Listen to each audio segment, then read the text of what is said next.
Right, I'm going to go do a second demo now for you. So I'm going to use the set of square nesting dies this time. So I'll just bring those back into vision for you. So on my first demo, I used the circular ones. This time we're going to use the square. So we've got 4 nesting dies and then 2 hearts in this one. So again, we've got 2 scalloped edged nesting dies and 2 straight ones. So I'm just going to take off the largest of the straight ones there, and we're going to cut an aperture into our design again. So I'll show you where I've got to so far. This one's one of the, let's have a look, 5.5 by 4.5 roughly, the card blanks from your pack. And then again, I've used a piece of that lovely cardstock, so we've chosen the red one this time, and just done a basic matten layer straight onto the card.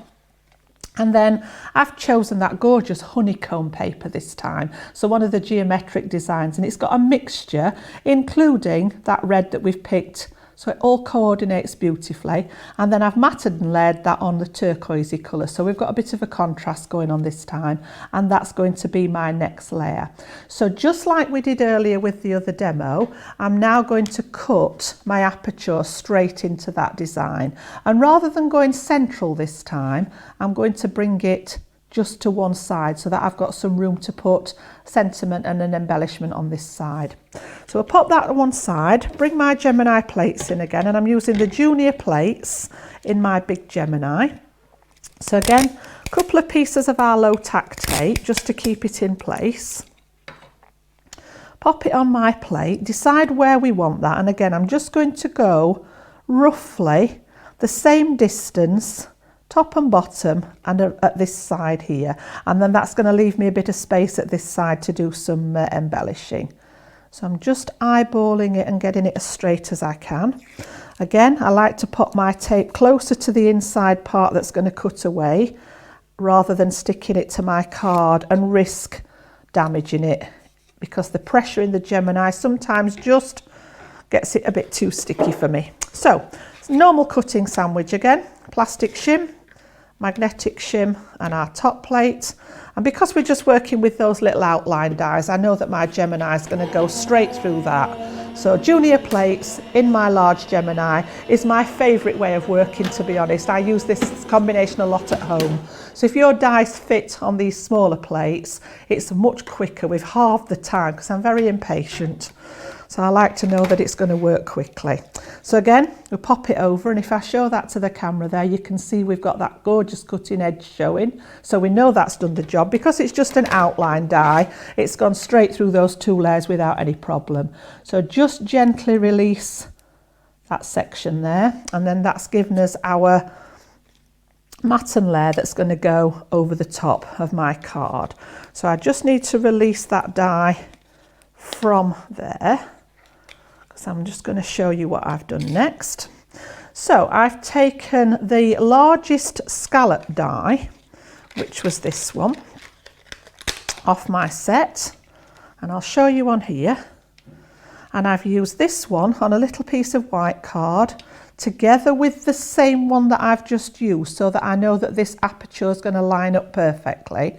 And I've cut those together to make that gorgeous little frame. It's really delicate, and it's got the same sized inside edge as the piece that I've just cut.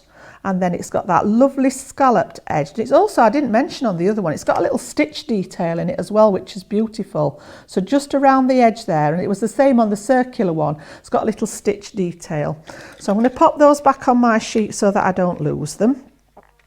And then we need to make sure that we've got a backing on that aperture so that our shaker pieces don't fall out.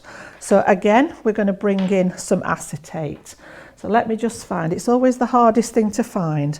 So let me just pop that on there again. I've just cut, you've got all those lovely 8 by 8 pieces. I've just cut a piece down that's going to fit on the back of my project and save the rest of it to use for your later projects.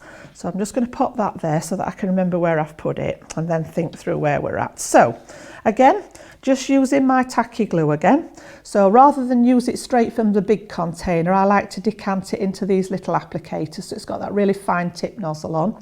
So I'm just going to use that to pop my frame around the aperture, and because it's got that little fine nozzle on it, it's perfect for just adding a little tiny bit of glue there all the way around to seal this. So just a few spots on there. Bring my tweezers in again. I'll work on here so that you can see what I'm doing. And then again, because we've used those same dies, we know that this is going to line up perfectly around that aperture. The wet glue just allows you to wriggle it into place and then just hold it down for a second or two for that glue to grab. And then that's just framed that aperture. It draws your eye in then to where it's where all that lovely sparkle's going to be with your shaker pieces. So then again, we're going to turn that piece over and I'm going to stick my acetate on the back. So it's the same process when you're making these shaker cards that you're going through. The fun part is working with all the bits and pieces to decide what you're actually going to make, what colour scheme you want to do. But once you start thinking about how you're going to do it, it's some kind of aperture with the acetate on the back, raise it up with the foam tape, pop your shaker pieces in the middle. So you've got that same recipe each time. So again, I'm going to go back to my tape pen. I've got my double-sided tape pen there, which is perfect for popping the acetate on. Again, I'll do it over here so that we can see. So again, just a line of tape and a flick all the way around 4 sides and a flick just to break that adhesion. There we go. And last side, and that is sufficient to hold that in place. So that's going to go over the back and seal my aperture so that none of those little bits of sparkly goodness fall out when we're finished. So again, if I show you where we've got to there, we've got our little frame on. You can see that acetate catching the light there now, so we know that nothing's going to fall out of the back. And like I said before, if this goes straight onto our card now, we're not going to have room for those shaker bits to move about. It's going to trap them in the back. So we need to build it up and give it a bit of height. So coming back to our foam tape, and you get this one in your subscription box, so this comes with it. So again, I'm going to go all the way around the outside and build up that depth, literally from corner to corner. Snip it with my scissors, my gorgeous non-stick scissors. They're the best thing I've added to my collection for a long time. I used to have to clean all the sticky bits off my old scissors every so often. So yeah, bring it all the way around, join it up there. And then again, we've got options with that aperture. So I'll just repeat what I said on the first one, if you've not seen the first video. And you could leave it like this, pop your shaker pieces in the middle. But again, we've got this piece here where if the shaker bits fall behind, you're really not going to see them. So I'm going to bring another line of foam here so that it contains them in that window where we're going to see them. So all I'm going to do this time is just line that up, excuse me, and make sure that the edges match. Sorry, I've got my tickly voice going on there. And I can just see I've got a little tiny gap. So rather than any escape, I'm just going to cut a little bit to make sure that that corner is sealed. You don't want any gaps in your foam tape because you can bet your life with the shaking and the movement, they would find their way out of that little bit there where there's a tiny little gap where my foam hasn't met. So I've just plugged the gap with an extra bit of tape there. So we've got our piece ready to pop on the front there now. And we've got that depth to allow those shaker pieces to move inside. So remember I said there was 2 ways of adding those shaker pieces in.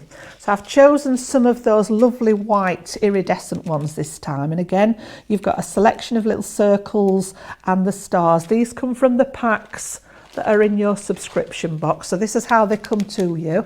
I've just taken a few out for my demo so that I've not got the whole packet on the go. So we'll open those up and you can choose then whether you want to put them into your aperture here and then literally pop your card piece over the top. So that's one way of doing it. Personally, I prefer to put my shakers on here and then pop this so that I can make sure I can see better from the top that it's straight. If I went to put this on this way, I'm sort of guessing a bit as to whether that piece underneath is straight. So try both ways, see which works for you, and then you can adopt the style that suits you. So we'll take that tape, the liner off the tape there.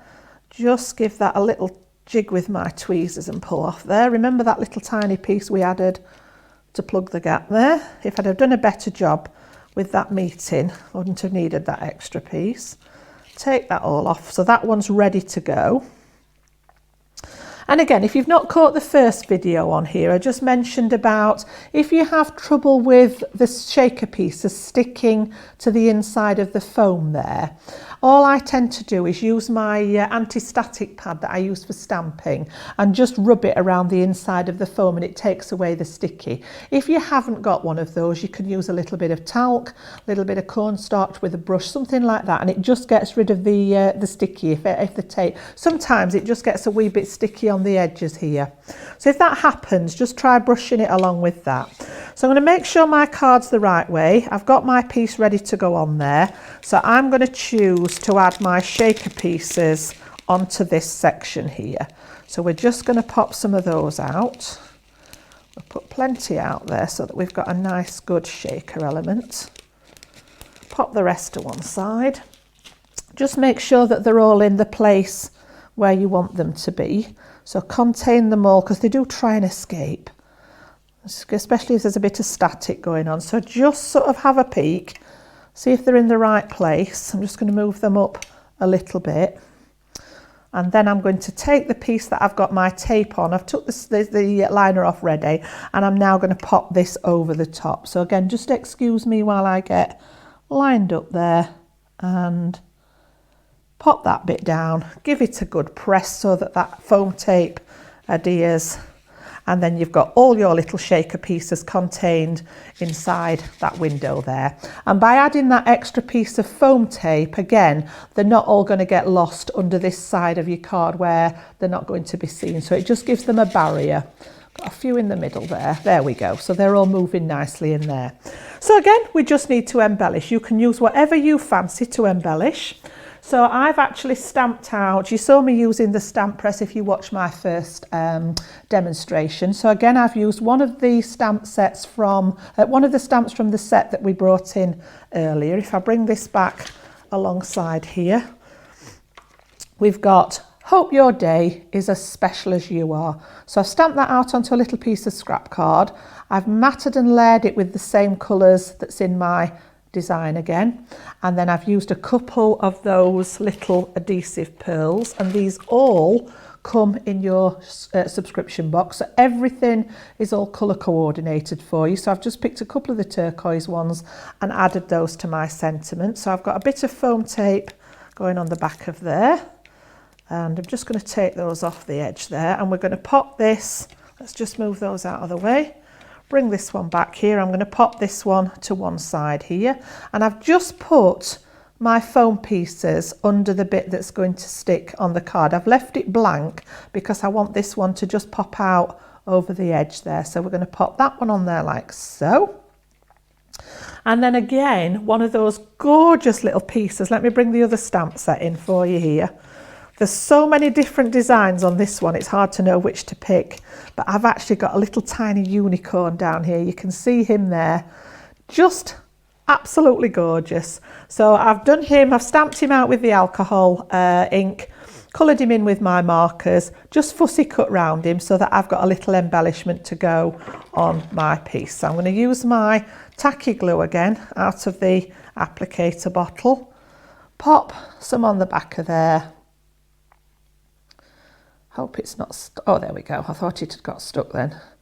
Just a little bit on the back so that I can stick him down. Brought my tweezers into play again, and we'll pop him this time. Shall we have him on that corner? Shall we have him there? I'm going to pop him on this side, I think. And again, just hold him down for a couple of seconds so that that tacky glue grabs, and then that will hold him in place.